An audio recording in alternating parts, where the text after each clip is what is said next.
امام مالک علیہ رحمہ، امام مالک علیہ رحمہ سے پوچھا گیا کسی نے کہ حضور یہ بتائیے کہ جب حضور کریم علیہ السلام کی بارگاہ اقدس میں جاؤں اور دعا کے لیے ہاتھ اٹھاؤں تو کہا کہ یہ بتائیے میں اپنا چہرہ حضور کے روضہ پاک کی طرف کروں یا حضور کی طرف پیٹ کروں؟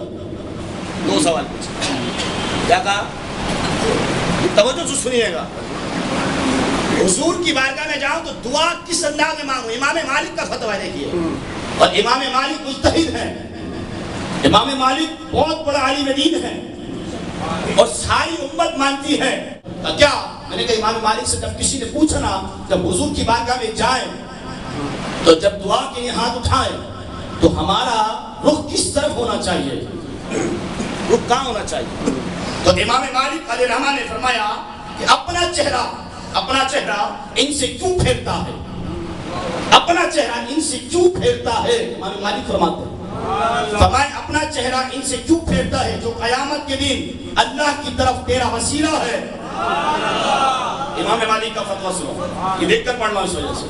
امام مالک نے فرمایا کہ اپنا چہرہ اس ذات مصطفیٰ سے کیوں پھیرتا ہے جو قیامت کے دن اللہ کی بارگاہ میں تیرے لیے تیرا وسیلہ ہے.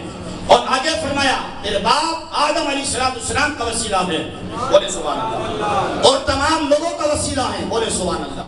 یعنی فرمایا کہ جب تو ان کی طرف رخ کر تو تیری پیٹھ قبلے کی طرف ہونی چاہیے، ان کی طرف رخ کر اور پیٹھ کہاں ہونی چاہیے؟ پوچھا بولیے.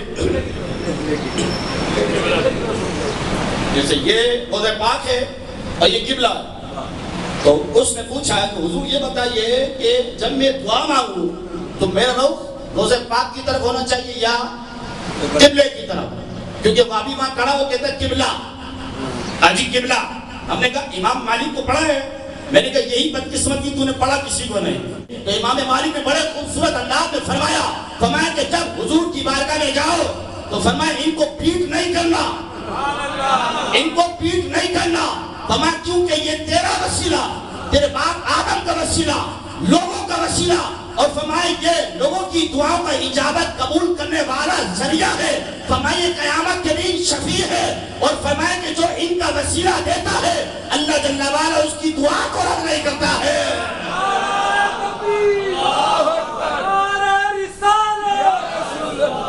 امام مالک نے مسئلے کو کلیئر کر دیا.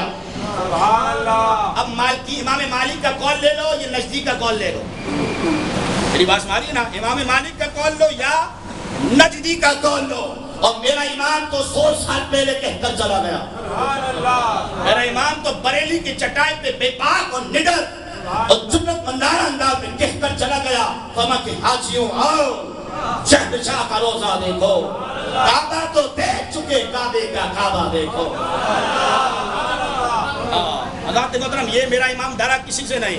فرمایا کہ حاجیوں آؤ شہنشاہ کا روضہ دیکھو، کعبہ تو دیکھ چکے، کعبے کا کعبہ دیکھو. فرمایا تمہیں پتہ کیا حضور کی شان کیا ہے؟ فرمایا ہوتے کہاں خلیل و بنا، کعبہ و بنا، لو لاکھ والے صاحبی سب تیرے گھر کی ہے.